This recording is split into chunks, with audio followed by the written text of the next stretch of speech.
Sumala sa kasugiran, nasa wala pa niabot ang mga Espanyol, adunay usa ka lumad na niadto sa dagat aron mangisda. Apan bisag unsaon, wala man jud siya madakop. Unsa na may nitabo sa dagat? Gakalas-kalas ra kong oras diri. Hain naman mga isda. Ay kung ingnan hadlok sila nako. Sa kagwapo na akong dako.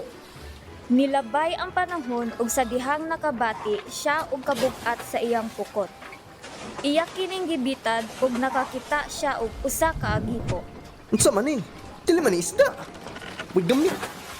Nakapasuko niya ang paghikaplag nga maoy hinungdan sa paglabay niya niini pabalik sa dagat nagigikanan sa agipo.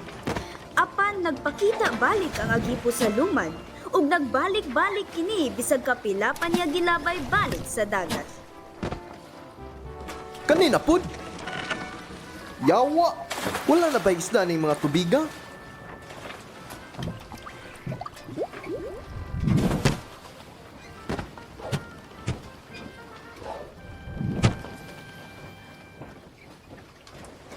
Kadugayan, gikapoy na lang ang lumad ug sa dihang nitugyon na lang siya, nadalhon ang agipo pa uli.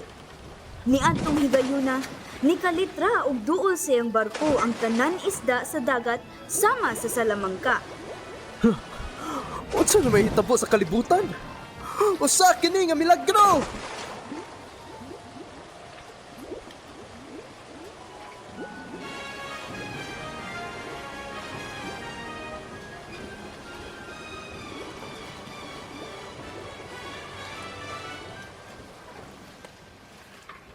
Nakauli siya og daghang kuha tungod niini. Kadugayan nakaplagan sa mga lumad sa Cebu ang milagro sa agipo. Gigamit nila kini isip panakot aron dili mauga sa mga langgam ug mananap ang mga lugas.